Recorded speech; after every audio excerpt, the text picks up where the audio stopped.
Napoleon Bonaparte. The name still echoes through history. Born on the island of Corsica in 1769, few could have predicted his meteoric rise. Napoleon wasn't born a king, Yes. He wasn't even born French. He rose through sheer talent, ambition, and a touch of luck.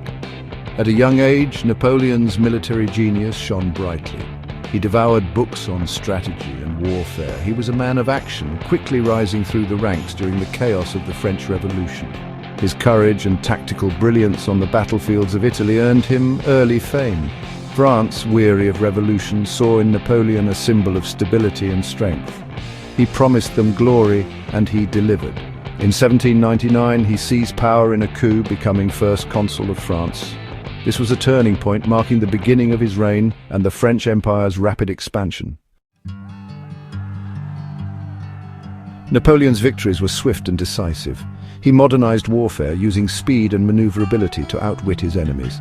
His armies, known as the Grande Armée, were a force to be reckoned with, feared and respected throughout Europe. From the pyramids of Egypt to the heart of Austria, Napoleon's campaigns became legendary. He triumphed at Austerlitz, crushing the combined might of Austria and Russia.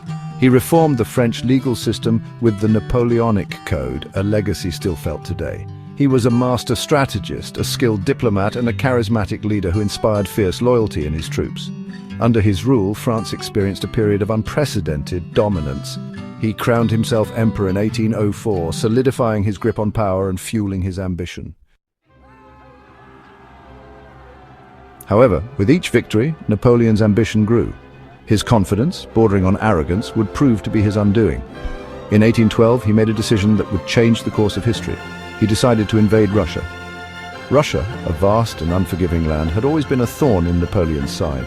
He saw its Tsar, Alexander I, as a rival and an obstacle to his grand vision of a Europe under his control. Believing he could crush the Russian army in a single decisive battle, Napoleon amassed the largest army Europe had ever seen, over 600,000 men. He underestimated Russia's resolve and the harshness of the Russian winter. The Russians, refusing to engage in open battle, adopted a scorched earth policy, retreating deeper into their territory and burning everything in their wake. The invasion quickly turned into a disaster. The Grande Armée, stretched thin and lacking supplies, was ravaged by hunger, disease, and the bitter Russian winter. Napoleon's soldiers, accustomed to swift victories, faced an enemy that seemed to melt away before them, only to reappear with deadly force.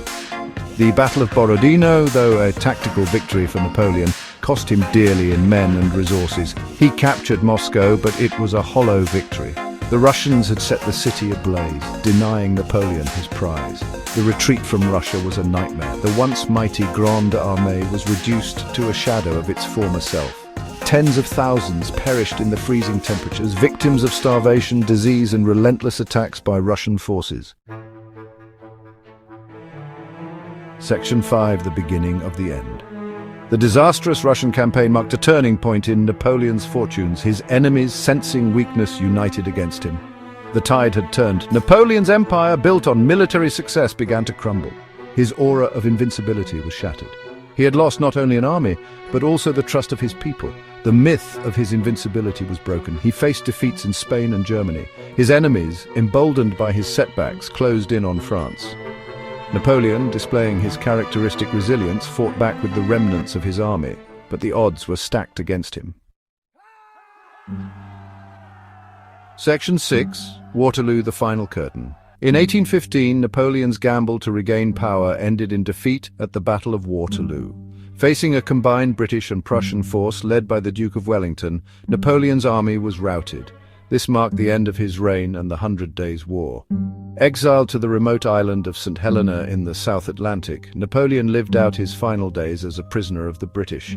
He died in 1821 at the age of 51, a fallen emperor, forever remembered for his triumphs and his tragic downfall. Waterloo became synonymous with final defeat. It marked the end of an era, the end of Napoleon's empire, and the end of his ambition. Section 7, a different path. Imagining Napoleon's choices. What if Napoleon had never invaded Russia? What if he had been content with the vast empire he had already built? These questions have tantalized historians for centuries. A wiser Napoleon might have consolidated his gains, focusing on strengthening his empire from within. He could have forged alliances, secured his legacy through diplomacy rather than war. Perhaps he could have established a dynasty, his descendants ruling over a Europe transformed by his early reforms. It's a tantalizing thought, a glimpse into an alternate history where Napoleon's ambition was tempered by prudence. Section 8. The Price of Unchecked Ambition. Napoleon's story is a cautionary tale about the perils of unchecked ambition.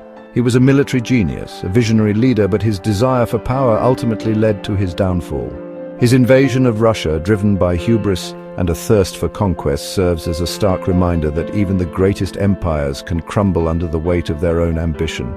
Napoleon's legacy is complex and multifaceted. He was a conqueror, a reformer, and a tragic figure whose ambition ultimately consumed him. Section 9. Napoleon's enduring legacy. Napoleon Bonaparte's life, though ending in defeat, left an indelible mark on history.